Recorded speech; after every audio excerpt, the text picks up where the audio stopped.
Hello everyone, I hope you all are doing very well. My name is Rahul और PYQ decoder series में आज जो है हम रेयर अर्थ मेटल्स को देखेंगे। Rare earth metals last 5 years में यूपीएससी ने 3 times पूछा है and also it has been in news.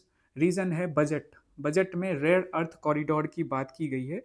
तो आई थॉट कि क्यों ना हम अपने टीम के साथ रेयर अर्थ एलिमेंट्स उसको लेकर जितनी भी इंफॉर्मेशन है उसे एक पेज के अंदर समेट दिया जाए और वो आपको प्रेजेंट करा दिया जाए ऑन आवर डेडिकेटेड जो ग्रुप है 2026 का, जो कि इस वीडियो के लिंक में डिस्क्रिप्शन में सेकेंड जो लिंक है उस पर क्लिक करके आप पहुंच सकते हो। ठीक है, तो पहले तो देख लेते हैं क्वेश्चन किस तरह से फ्रेम होता है। 2012 का क्वेश्चन है जिसमें रेयर अर्थ मेटल्स का जो चाइना का जो डोमिनेंस है उस पर पूछा था। तो ये तो पुराना थोड़ा क्वेश्चन है, ठीक है। बट लास्ट 4-5 years में अगर देखो तो ये 2021 का क्वेश्चन है। एक्सप्लोरेशन राइट्स पे फोकस किया गया है एंड प्रेजेंस जो है रेयर अर्थ मेटल्स का वो ग्लोबली कहाँ होता है, खास करके ब्लू वाटर में, इस पे ये क्वेश्चन फ्रेम किया गया है। ठीक है, ये 2021 का क्वेश्चन है। देन 22 में इंडिया में जो रेयर अर्थ मेटल्स प्रेजेंट है उसके रिगार्डिंग जो ओर है दैट इज मोनाजाइट, उस पे क्वेश्चन पूछा गया है। And then last year that is 2025 rare earth metals या एलिमेंट्स के प्रॉपर्टीज पे बात की गई है। ठीक है, तो 2025, 2022, 2021 एंड एक बहुत प्रोमिनेंट रीजन है एंड दैट इज, देखो इस वन पेजर में रेयर अर्थ कॉरिडोर जो इस बार बजट में अनाउंस किया गया है, इस वजह से और इम्पोर्टेंट ये हो जाता है। तो हमने इस वन पेजर नोट में बेसिक्स के साथ साथ जो करंट जो हैपनिंग्स हैं, जो करंट डेवलपमेंट्स हैं उसको भी इंक्लूड कर दिया है, जो आपके लिए सफिशियंट है। सो देख लेते हैं इस वन पेजर नोट में क्या है। तो होता क्या है रेयर अर्थ मेटल और इसका नाम क्यों रेयर रखा गया है? क्या ये तो रीज़न नहीं कि रेयर अर्थ मेटल्स जो है वो बहुत कम प्रेजेंट है मतलब अर्थ क्रस्ट में। तो आपको इसमें क्लैरिटी मिलेगी। हमने कई बार डिस्कस किया प्रॉपर्टीज़ पे, जैसे 2025 में क्वेश्चन पूछा है तो उसे भी हमने इंक्लूड कर लिया। रेगुलेशन जो इंडिया में, देखो वर्ल्ड में रेगुलेशन पे क्वेश्चन आ चुका है तो मोस्ट प्रोबेबली इंडिया में जो रेगुलेशन रेयर अर्थ मेटल का किया जाता है उसको आप उस पर आप क्वेश्चन एक्सपेक्ट कर सकते हो। और वैसे मोनाजाइट वाले क्वेश्चन में भी थोड़ा बहुत इस पार्ट को टच किया गया था। ठीक है, ये भी PYQ का पार्ट है। देन वी कैन सी कि चाइना का जो डोमिनेंस है एंड ऑल्सो इंडिया भी when it comes to reserves की बात की जाए तो थर्ड नंबर पे आता है। वर्ल्ड का 5 to 8% जो रेयर अर्थ मेटल्स है ना, खास करके जो लाइट रेयर अर्थ मेटल्स है, पता है आपको टोटल 17 रेयर अर्थ मेटल है। 15 जो है एक ग्रुप से आता है, 2 सेपरेट है। तो भारत में light rare earth metal present है अच्छे खासे मात्रा में। ठीक है, then we have rare earth जो कॉरिडोर है वो 4 स्टेट में हम डेवलप करने वाले हैं, जो कि 2026 के बजट में अनाउंस किया गया। तो इसके बारे में मैंने आपको अच्छे से बताया है एंड ये जो रिप्रेजेंटेशन है पिक्चर के थ्रू इसको भी आप देख लीजिएगा। और एक वैल्यू एडिशन है कि हमारा क्या टारगेट है, जो कि मेंस के लिए खास करके इंपॉर्टेंट हो जाता है। तो ये जो आपको वन पेजर PDF है वो मिल जाएगा आपको 2026 के डेडिकेटेड ग्रुप, जिसके बारे में बता दिया है कई बार कि वो इस वीडियो के डिस्क्रिप्शन में सेकेंड लिंक पे क्लिक करके आप पहुंच सकते हो। और बाकी हमारा जो कॉम्बैट सेकेंड होने वाला है 22 फेब को, डेफिनेटली उसको आप उस रजिस्टर्ड अगर नहीं किया है तो कीजिए। आपके आसपास ये होने वाला है। प्रॉपर एग्ज़ाम हॉल जो कंडीशन होता है जो आप 24 मई को फेस करोगे उसी के हिसाब से ही होगा।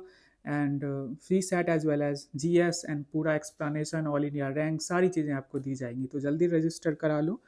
एक चीज़ और मैं इंक्लूड करना चाहूँगा कि एक छोटा सा चैनल है, वैसे मैं इसका प्रचार नहीं कर रहा हूँ, लेकिन मेरे पास बहुत सारे ऐसे कमेंट आते हैं कि हम सर PYQs प्रैक्टिस नहीं कर पा रहे हैं। तो अगर आपने मेरी प्रोफाइल देखी होगी तो @रामानाथ RAMANATHJR ये टेलीग्राम ID है। इस पे अगर आप जाओ तो आपको उस चैनल का लिंक मिल जाएगा अगर आपको PYQ सॉल्व करना है। एंड आज से इंडियन फिजियोग्राफी जो है टॉपिक स्टार्ट किया गया है। एंड ऑल्सो हम करेंटली के भी वीडियो जो है, सॉरी जो डेली जो करेंटली में आर्टिकल्स डिस्कस किए जाते हैं उसके भी MCQs आपको रात को 8 बजे मिल जाएगा, 8 PM में। तो वहाँ जाके आप प्रैक्टिस कर सकते हो। कोई मैंडेटरी नहीं है, मन है तो करो, नहीं मन है तो मत करो। क्योंकि इतने वो आते हैं क्वेरीज आते हैं कि हमें एमसीक्यूज प्रैक्टिस करना है, ठीक है, पीवाईक्यू के खास करके। वैसे तो पीवाईक्यू सारा लिंक तो कर ही देता हूँ मैं with the help of these articles, जो कि आज भी आपको दिखेगा, ठीक है। So let us start. आज टोटल 6 आर्टिकल्स हैं, 4 पीवाईक्यूज हम प्रैक्टिस करेंगे और एक पीवाईक्यू कह लो या रिसेंटली जो एग्जाम जियो साइंटिस्ट का उससे मैंने उठाया है, ठीक है। सो इंडिया ने 50,000 प्लस मेगावाट जो इंस्टॉल्ड कैपेसिटी है हमारी, उसे ऐड किया है इन लास्ट वन फाइन मतलब ईयर। बस एक साल में इतना हमने ऐड किया है। एक चीज कहना तो मैं भूल ही गया, एंड दैट इज इस चैनल पे अगर नए हो तो बिल्कुल इस चैनल को सब्सक्राइब कीजिए एंड डेफिनेटली वीडियो को लाइक और हाइप कीजिए, क्योंकि हम अगर मेहनत कर रहे हैं इतना तो हम चाहते हैं कि ये मतलब लोगों के बीच पहुंचे और अपने फ्रेंड्स के साथ भी शेयर करे। ये नहीं रखना है मन में कि मुझे अच्छा कंटेंट मिल रहा है तो I will keep this secret with me only. ऐसा नहीं होना चाहिए। हेल्दी कंपटीशन होना चाहिए बच्चों के बीच में, and then you should outwork everyone. I mean ये हमारी मतलब मेंटली हमें ऐसे बढ़ना है आगे, ना कि हमें छुपाना है। जो हमें पता है वो दूसरों के साथ शेयर नहीं करना है। ऐसी हैबिट जो है ना बिल्कुल अच्छी बात नहीं है, मुझे ऐसा लगता है। मतलब आप करो ना करो वो अलग बात है, लेकिन अगर आप कंपटीशन में हो और आपके पास कुछ अच्छी चीज़ें हैं तो definitely go and share it with others also, क्योंकि उनको हेल्प मिलेगा and then you can beat them कि हाँ ज़्यादा रिवाइज मैं करूँगी या करूँगा, मैं ज़्यादा समय दूंगा और मैं तुम्हें बीट करूँगा। हेल्दी कंपटीशन, ठीक है। लेकिन मैं तुम्हें सब बताऊंगा, जैसे कि मैं कोशिश करता हूँ, मैं भी आपका कॉम्पिटिटर ही हूँ, मैं मुझे भी एग्ज़ाम देना है, लेकिन आई ट्राई माई बेस्ट कि सबको पता चले जो मुझे पता है, ठीक है, मैंने जो सीखा है। फाइन। तो करेंटली के जो इंपॉर्टेंट आर्टिकल्स हैं उसे हम डिस्कस करते हैं। यस, अगर शेयर करना हो तो कर दीजिएगा। लास्ट 1 ईयर में हमने 50,000 मेगावाट दैट इज 50 गीगावाट जो है वो हमने अपनी इंस्टॉल कैपेसिटी बढ़ाई है, ठीक है। इलेक्ट्रिसिटी की बात हो रही है एंड इसमें मेजोरिटी जो है ना वो रेनेबल सोर्स में हमने बढ़ोतरी की है। वो सारी चीज़ें हम डिस्कस करेंगे, बट पहला क्वेश्चन ये जियो साइंटिस्ट एग्जाम जो 8 फेब को हुआ है, हाँ 15-7 दैट इज संडे, 8 फेब को हुआ होगा, तो आपको बताना इस क्वेश्चन का आंसर क्या होगा, ठीक है। और ये क्वेश्चन नंबर 1 है, मैंने ये लिखा नहीं है पर दूसरे क्वेश्चन से आपको वो दिख जाएगा। चले आगे। इसमें तो आपको तुक्का लगाना है, मतलब you know what you know, I mean क्या ही बोलूं। चलो चलते हैं। एडिशन जो है 52,537 टू बी प्रिसाइज, इतना गीगावाट ऐड किया गया है। ये रहा डेटा, एंड डेटा जानने की जरूरत नहीं, 50 गीगावाट ओवरऑल हमें समझना है, ठीक है। And power generation capacity this financial year, ठीक है, marking the highest ever annual addition, अभी तक का सबसे बड़ा एनुअल एडिशन है ये, एक साल में सबसे ज़्यादा ऐड अभी तक इसी फाइनेंशियल ईयर में किया गया है। और ख़ास बात ये है ना कि हमने रेनेबल सोर्सेस में ज़्यादा मतलब अच्छा परफॉर्म किया है। आउट ऑफ 52 गीगावाट 39 जो है रेनेबल सोर्स में हमने किया है, जिसमें सोलर का 34 मतलब 35 गीगावाट के आसपास है कंट्रीब्यूशन, एंड विंड का 4 गीगावाट के आसपास है। अब क्वेश्चन जैसे फ्रेम हो रहा है ना, जो आपने जियो साइंटिस्ट क्वेश्चन में देखा इस पीवाईक्यू में, तो आपको समझ आ रहा होगा कि इंस्टॉल्ड कैपेसिटी में क्या मतलब कंट्रीब्यूशन इस पे यूपीएससी क्वेश्चन बनाया है इस पार्टिकुलर एग्जाम में। तो हम ना प्रीलिम्स में एक्सपेक्ट कर सकते हैं और हमें उस हिसाब से प्रिपेयर होके जाना चाहिए। मैंने कई बार इसे डिस्कस भी किया था, बताया भी है कितनी बार हमने डिस्कस करते हुए, जिनको पता होगा ओवरऑल उन्होंने आंसर कर ही लिया होगा, ठीक है। सो अब देखो 145 गीगावाट जो है ना, मतलब कि टोटल अगर इंस्टॉल कैपेसिटी की बात की जाए तो 263 गीगावाट है, जिसमें लार्ज हाइड्रो इंक्लूडेड है। अब लार्ज हाइड्रो और स्मॉल हाइड्रो में क्या फ़र्क होता है, तो 5 जो मेगावाट होगा उससे अगर कम कैपेसिटी है हाइड्रो पावर के थ्रू आप जो एनर्जी इलेक्ट्रिसिटी जनरेट कर रहे हो, तो उसको हम स्मॉल में काउंट करते हैं, और 25 मेगावाट से अगर अधिक है तो हम इसको लार्ज हाइड्रो में काउंट करते हैं।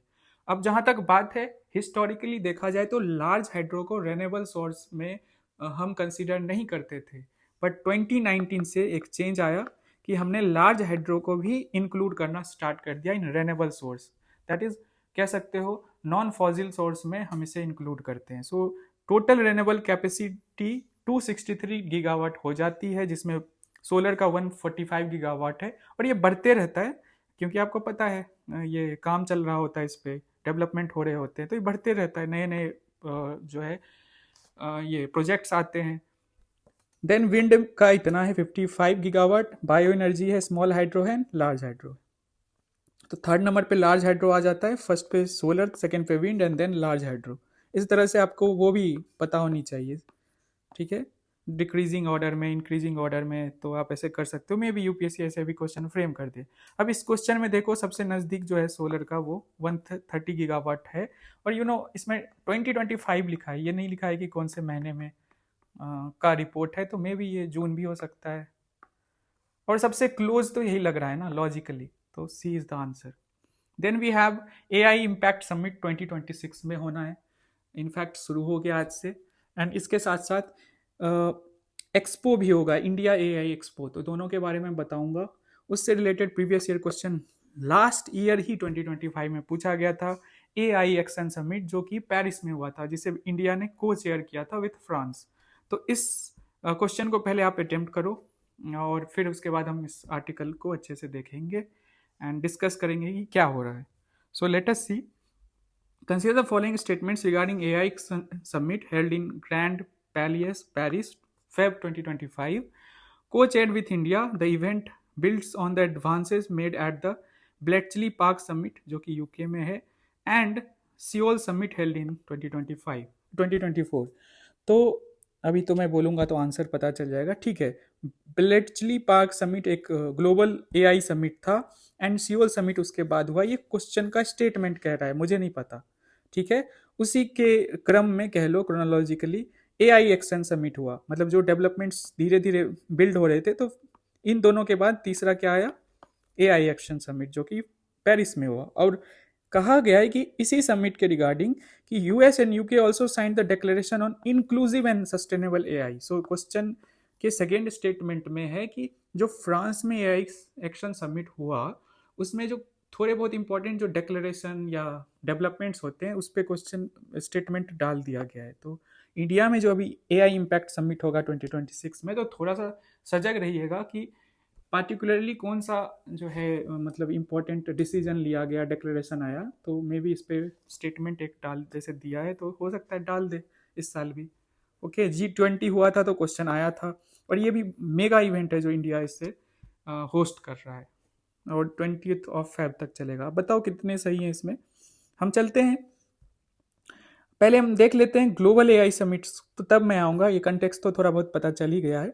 ब्लेचली डिक्लेरेशन हुआ था, दैट इज इन यूके, और ये क्रोनोलॉजिकल ऑर्डर से है। 2023 में फोकस था global commitment to AI safety पे फोकस किया गया था, खास करके जो फ्रंटियर एआई रिस्क है उस पर बात की गई थी। क्या होता है फ्रंटियर एआई रिस्क, जो मतलब कि सबसे एडवांस्ड मॉडल कह सकते हो, और वहाँ से रिस्क जो मतलब कि मतलब एआई को लेकर जो बहुत सारे एक्सपर्ट्स बोलते हैं, वो फ्रंटर एआई के बारे में खास करके बोलते हैं। तो ब्लेचली डिक्लेरेशन में इसी चीज़ पे फोकस किया गया था कि हम एआई सेफ्टी पे ध्यान दें।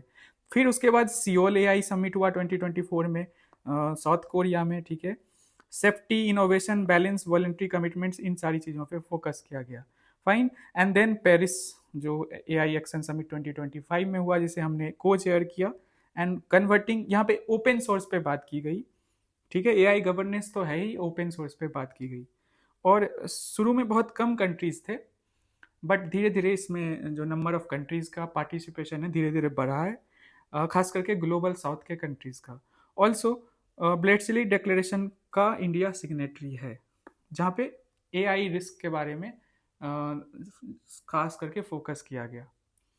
अब हम चलते हैं हमारे होस्ट जो हम कर रहे हैं इस पर ध्यान देते हैं। तो एआई समिट 2026 दिल्ली में, 100+ कंट्रीज पार्टिसिपेटिंग, और इसके साथ साथ प्राइम मिनिस्टर जो है ना इम्पैक्ट एक्सपो को भी 2026 का इनोग्रेट करेंगे, ये भी चलेगा। एक्सपो क्या होता है, एग्जीबिशन बेसिकली होगा, जो एआई से जो आपने डिफरेंट प्रोडक्ट्स बनाए हैं ना, उसी को शो किया जाएगा इस एक्सपो में, ठीक है। भारत मंडपम के बारे में आपको पता ही है, G20 समिट के दौरान आपको थोड़ा बहुत नॉलेज हुआ होगा। वहीं ये समिट होगा 16 to 20 फरवरी, एंड 13+ कंट्रीज का ना पवेलियन बनाया जाएगा, ठीक है। अलग अलग कंट्रीज हैं, इनफैक्ट अदर कंट्रीज के साथ साथ हमारे स्टेट्स का भी पवेलियन वहाँ पे बनाया जाएगा। तो 13+ कंट्रीज हैं। पार्टिसिपेटिंग कंट्रीज 100+ हैं, पवेलियन की बस बात हो रही है यहाँ पे 13+। ह्यूमन सेंट्रिक एआई पे फोकस किया जाएगा, नॉट जस्ट रेगुलेटरी फ्रेमवर्क्स। ठीक है, बस रेगुलेशन जो एआई गवर्नेंस की हम बात करते हैं वहीं तक फोकस नहीं रखा जाएगा, ह्यूमन सेंट्रिक एआई एप्लीकेशन की भी बात हो रही है इधर। एक्सपेक्टेड मतलब विजिटर्स आएंगे, ये सारी चीज़ें बेसिक चीज़ें हैं। एंड हैकाथन भी हम ऑर्गेनाइज कर रहे हैं जिसका नाम है money in the digital era. इन सारी चीज़ों को लिख लीजिएगा।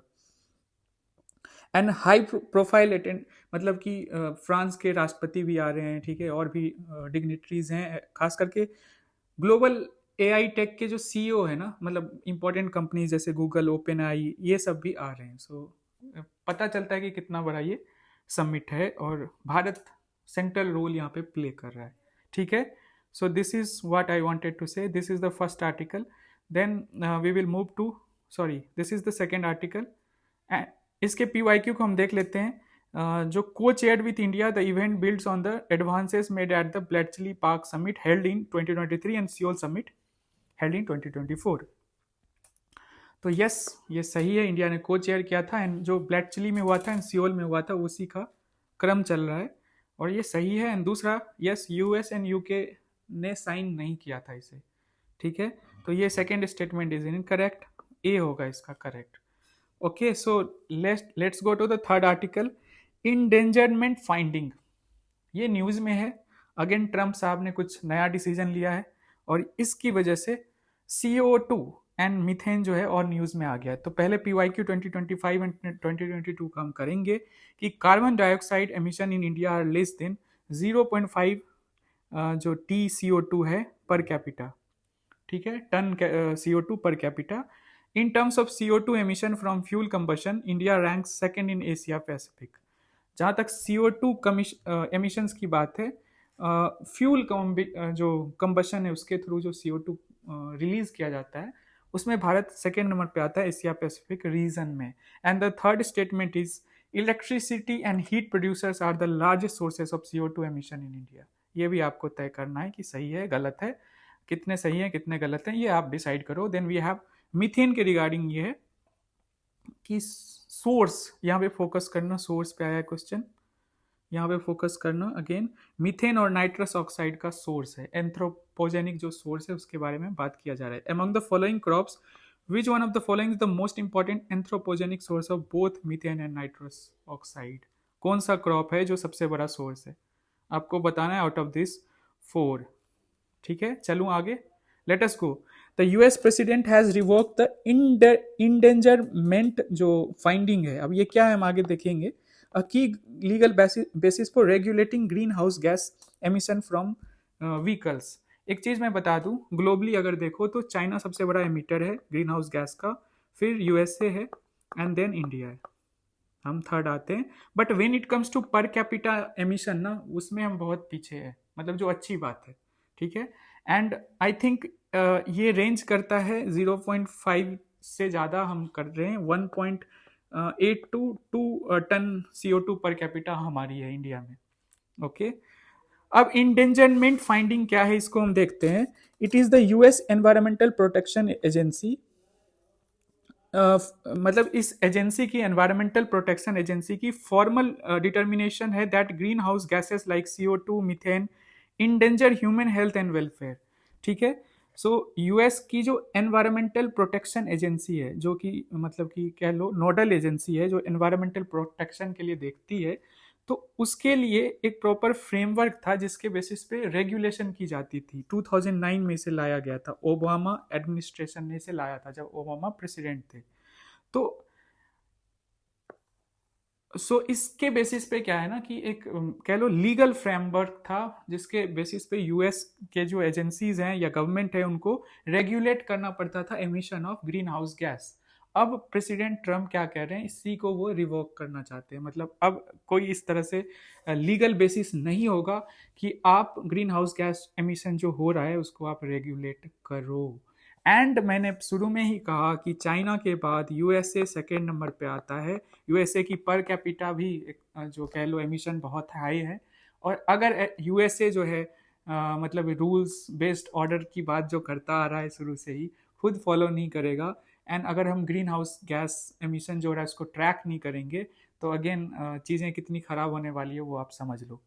अब इस रिवोकिंग की वजह से क्या होगा कि यूएसए में एमिशन और बढ़ेगा, ठीक है, और वो ग्लोबल लेवल पे उसका हानि होने वाला है। So removes the legal obligation on the US EPA जो इसकी एजेंसी है to regulate green house gas emission from vehicles, ठीक है, could weaken fuel efficiency norms allowing a return to more polluting fuel heavy vehicles जिसको gas guzzlers कहा जाता है, may slow the shift to EVs. Again आप ना जो gas based या कह लो जो फ्यूल फॉजिल फ्यूल बेस्ड जो आप एमिशन कर रहे थे ना उसको रेगुलेट करना शुरू किया था आपने 2009 में। अब क्या हुआ कि आप अगेन वही बैक टू जहाँ थे आप हिस्टोरिकली वहीं पहुंच रहे हो। और एक तरफ हम इस वजह से क्या हुआ कि रेगुलेशन अगर टाइट होता है तो हम ईवीज की तरफ शिफ्ट करते हैं, ठीक है। अब क्या हुआ कि अगेन जो जहाँ थे वहीं पे हम वापस जाएंगे, तो यही उसका नुकसान है, इसके बारे में हमने यहाँ डिस्कस किया है, ठीक है। बेसिक है, हमें समझना है कि इंडेंजरमेंट फाइंडिंग क्या है। इसको लीगल बेसिस दिया गया 2009 में कि कैसे ग्रीन हाउस गैस जो है वो रेगुलेट किया जाए। चलें आगे। Last sorry this article is about bio based chemicals and enzymes. आपको पता होगा सर्कुलर इकोनॉमी, इस पे क्वेश्चन आया था 2025 में। इस पे 3 स्टेटमेंट डाले हुए थे एंड आपको आंसर मैंने इतनी बार कराया ना तो मैंने सोचा इसको इंक्लूड ना करूं दिस पीवाईक्यू, बट एक चीज है कि आपको इसके बारे में पता होना चाहिए, ठीक है। सो लेट अस सी क्या है इसमें बात हो रहा है इस आर्टिकल में। द हिंदू के जो पेज नंबर 8 है इसमें ये आर्टिकल डाला गया है। बायोटेक्नोलॉजी की बात की गई है, खास करके उसमें बायो बेस्ड जो केमिकल्स हैं उस पर हमें फोकस करना चाहिए रादर पेट्रोकेमिकल्स। एंड इंडिया कहाँ पे स्टैंड करता है, इंडिया को क्या करना चाहिए और इसके क्या फायदे हैं, ये सारी चीज़ें इसमें डिस्कस की गई। तो हम देखते हैं, समझते हैं कि बायो बेस्ड केमिकल्स होता क्या है, एंजाइम्स क्या होता है, देन क्यों इंडिया को नीड है बायो बेस्ड जो केमिकल्स है, एंड देन ये डेटा इसको भी हम देख लेंगे। So let us see. India is scaling up bio based chemicals and enzymes as a part of Department of Biotechnology. देखो एक तो बायो ई3 पॉलिसी जो है ना बायोटेक्नोलॉजी पे फोकस करने के लिए 2024 में लगाया गया था। हम इस पे ज़्यादा नहीं डिस्कस करेंगे क्योंकि हमारी ज़रूरत इतनी ज़्यादा अभी है नहीं, हमें फोकस करना है बायो बेस्ड केमिकल्स। सो क्या होता है बायो बेस्ड केमिकल्स? तो industrial chemicals made from biological feedstock, ऐसे केमिकल्स जो इंडस्ट्रीज में ही बन रहे हैं बट वहाँ पे आप एज अ सोर्स क्या यूज कर रहे हो, बायोलॉजिकल फीड स्टॉक, जैसे कि sugarcane, corn, starch, biomass residue, ये सारी चीज़ें आप यूज़ कर रहे हो। और आप नेचुरल प्रोसेस जो बायोलॉजिकल प्रोसेस है, फर्मेंटेशन एंड इंजाइमेटिक जो प्रोसेस है उसे यूज़ कर रहे हो, ठीक है। जैसे कि ऑर्गेनिक एसिड्स हैं, बायो अल्कोहल्स है, सॉल्वेंट्स हैं, ठीक है, intermediates for plastics, cosmetics, pharma, ये सारी चीज़ें हैं। सो ऑल टुगेदर जो आप पेट्रोकेमिकल्स का मतलब क्या है कि पेट्रोल से और नेचुरल गैस से जो केमिकल्स प्रोड्यूस होता है उसे हम पेट्रोकेमिकल्स कहते हैं। I am saying this thing कि अब ना आप ना नेचुरल जो बायोलॉजिकल फीड स्टॉक है ना उस पे उसको यूज कर रहे हो, रादर पेट्रोल को एज अ सोर्स या नेचुरल गैस को एज अ सोर्स यूज कर रहे हो, उससे बने प्रोडक्ट को यूज कर रहे हो। और आपको पता होना चाहिए कि जो पेट्रोकेमिकल्स है वो हमारे हेल्थ के लिए, हमारे एनवायरमेंटल जो डिग्रेडेशन है उसके लिए बहुत ही ज़्यादा खतरनाक है। मैंने हेल्थ के लिए तो है ही, कैंसर जैसे डिजीज होते हैं। तो अगर हम इधर की ओर मूव करेंगे तो एक तो हेल्थ एनवायरनमेंट को भी प्रोटेक्ट करेंगे और दूसरा भारत की जो डिपेंडेंसी है मतलब कि ऑन पेट्रोकेमिकल्स उसको कम करेंगे, हमारे क्लाइमेट कमिटमेंट्स हैं उसे भी पूरा करना है। साथ में जो हम इतना इंपोर्ट कर रहे हैं ना बायोकेमिकल्स, उसकी डिपेंडेंसी भी कम होगी। दिस थिंग इंडिया इंपोर्टेड इतना वैल्यू का जो है एसिटिक एसिड, जो कि देखो है ना मतलब कि जो एसिड से इंपॉर्टेंट बायोकेमिकल से बन रहे हैं उसको हम इंपोर्ट कर रहे हैं, तो हमें यहाँ देखना पड़ेगा, ठीक है। अपॉर्चुनिटी हमारे लिए। और एंजाइम्स क्या होता है? एक तरफ तो बायो बेस्ड केमिकल्स हमने देख लिया, एंजाइम सिंपल है कि कैटलिस्ट है, जो कि आपने बचपन में भी पढ़ा होगा 7-8 में, कि रिएक्शन को बढ़ाता है और घटाता है, ठीक है, दोनों काम होता है, ठीक है, इसका यही काम है। सो यही है एंजाइम्स इस सेंस में। और इससे क्या होगा, स्ट्रॉन्ग एग्रीकल्चरल बेस है इंडिया का, expertise in fermentation, pharma and manufacturing, reduce petrochemical dependence, create new value chains and export potential, ठीक है। Now we have the fifth article of the day, prime minister touch down Assam's government 6 more emergency landing facilities. So prime minister ने कुछ मतलब कि इनोग्रेशंस किए हैं जो कि इंपॉर्टेंट है, क्योंकि यूपीएससी प्रीलिम्स में ऐसे इंफ्रास्ट्रक्चर रिलेटेड क्वेश्चंस पूछ देते हैं। जैसे आपको याद होगा फ्राइट कॉरिडोर से क्वेश्चन आया था, ठीक है। तो हम थोड़ा देख लेते हैं। तो प्राइम मिनिस्टर ने इनोग्रेट किया है स्ट्रैटेजिक इंफ्रास्ट्रक्चर इन असम। दो प्रोमिनेंट है, पहला है मोरान बाईपास, ईएलएफ। ईएलएफ किसको बोलते हैं? इमरजेंसी लैंडिंग फैसिलिटीज, ठीक है। इमरजेंसी लैंडिंग फैसिलिटीज, नाम में ही इमरजेंसी लगा है तो आप समझ गए होंगे कि जो हमारी आर्मी है, हमारी एयरफोर्स है, उसको यूज कर पाए at the time of issues जब चल रहे होते हैं, ठीक है। So we have this thing कि 4.2 किलोमीटर मोरान बाईपास जो कि डिब्रूगढ़ में है, असम में, वहां पे ये ईएलएफ बनाया गया है, used for military aircraft and emergency operations. Then we have the second thing, that is 33.7 kilometre 4 lane जो कॉरिडोर है Gohpur and Numaligarh, includes a road cum rail tunnel beneath the Brahmaputra, ठीक है। So altogether you can see two things are there, Moran bypass and 33.7 kilometre 4 lane corridor बनाया गया है जो कि ब्रह्मपुत्रा के नीचे बनाया गया है, road cum rail tunnel beneath the Brahmaputra. और इसकी खास क्या बात है, this will be India's first and the world second such tunnel, the first is in Germany. मतलब भारत का ये पहला है और दुनिया का दूसरा है, जर्मनी में इससे पहले ऐसा टनल बन चुका है।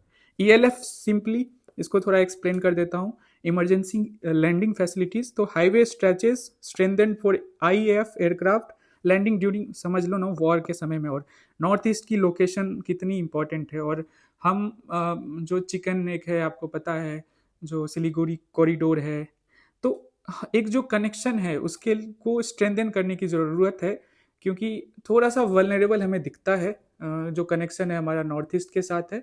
तो हमें इस तरह के इमरजेंसी लैंडिंग फैसिलिटीज़ और बनाने पड़ेंगे। You never know, you have China on the one side, फिर म्यांमार बॉर्डर है, बांग्लादेश बॉर्डर है, ठीक है, भूटान है, इंटरनेशनल बॉर्डर्स हैं, उसमें कुछ फ्रेंड्स हैं, कुछ एनिमीज हैं। तो हमें उस तरीके से अपने आप को प्रिपेयर करना पड़ेगा। असम गवर्नमेंट ने रिपीटेडली ईएलएफ्स की बात सेंट्रल गवर्नमेंट से कही है कि हमें अधिक आप इमरजेंसी लैंडिंग फैसिलिटीज़ बनाकर दो, मतलब समझ रहे हो। तो ये बॉर्डर है, ये सारी चीज़ें। एक बहुत सुंदर अनुपम मॉडल जो कि दिल्ली की जो एनडीएमसी है, न्यू दिल्ली जो म्यूनिसिपल कॉरपोरेशन है, उसने एक अनुपम मॉडल जो कि वेस्ट मैनेजमेंट है उससे रिलेटेड इनिशिएटिव लाया है। और आपके मेंस के लिए इंपॉर्टेंट होता है, प्रीलिम्स के लिए इंपॉर्टेंट नहीं है, तो आप इसको देख लो। अनुपम मॉडल जो है वो एक डिसेंट्रलाइज्ड वेस्ट मैनेजमेंट सिस्टम है, वेयर ईच कॉलोनी, मतलब कि डिसेंट्रलाइज्ड वेस्ट मैनेजमेंट का सिंपल मतलब है कि कॉलोनी लेवल पे ही वेस्ट को जो है ना क्या किया जाएगा, सेग्रीगेट किया जाएगा, कंपोस्ट किया जाएगा एंड प्रोसेस किया जाएगा waste at the source only. मतलब कि आप यूजुअली क्या होता है, वेस्ट कलेक्ट किया जाता है और उसको जो सेंट्रल प्लांट्स है वहां पे उठा के लाया जाता है, ठीक है। अब क्या होगा, ऐसा नहीं करना है। अभी क्या करना है, इस मॉडल के थ्रू आपको जहां उठाया ना, जिस कॉलोनी में, उसी में आपको ये मतलब कि ये पूरा प्रोसेस जो है वो चलेगा, ठीक है। तो ये अनुपम मॉडल हमारे वेस्ट मैनेजमेंट में एक नया टूल है जिसे as an example, good example हम यूज़ कर सकते हैं हमारे मेंस के आंसर में, ठीक है। ज़्यादा अगर जानकारी चाहिए तो आप इसको पढ़ सकते हो। बाकी मेरे हिसाब से सिंपल था, डिसेंट्रलाइज है, कॉलोनी जो है अनाउंस की जाती है बाय द एनडीएमसी, जैसे कि 6 कॉलोनीज की गई इंक्लूडिंग चाणक्यपुरी जो कि पहला कॉलोनी था, एंड वहीं पे सेग्रीगेट किया जाता है। और उस वेस्ट को, वेस्ट से जो अच्छे प्रोडक्ट्स निकलते हैं, जैसे फॉर एग्जांपल बाय प्रोडक्ट्स हैं 800 kg compost per month produce through the composting units, ठीक है। कंपोस्टिंग का मतलब पता होगा, वेस्ट लिया, माइक्रो ऑर्गेनिज्म को यूज़ किया, उससे वैल्यूबल चीज़ें निकाली गई, ठीक है, नेचुरल प्रोसेस के थ्रू। तो अनुपम मॉडल को आप लिख सकते हो अपने मेंस इनरिचमेंट में। ऑल्सो 2 क्वेश्चंस जो अभी हमने बात की थी, हाँ, तो मीथेन एंड नाइट्रस ऑक्साइड जो एंथ्रोपोजेनिक कह लो मोस्ट इंपॉर्टेंट जो सोर्स है वो है कौन सा क्रॉप होगा, ऑब्वियसली राइस होगा। 2022 का क्वेश्चन है।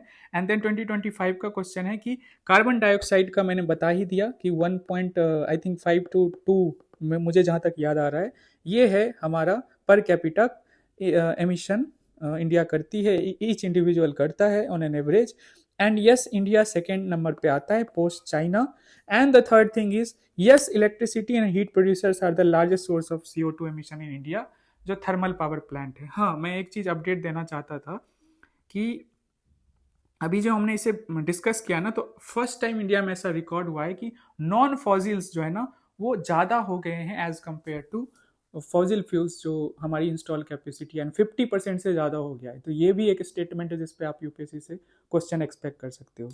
ठीक है, तो नॉन फॉजिल्स जो हमारी इंस्टॉल कैपेसिटी है वो ज़्यादा हो गई है एंड ऑल्सो मोर देन 50% हो गई है. और बाकी के जो मतलब इंफॉर्मेशन है वो तो है ही.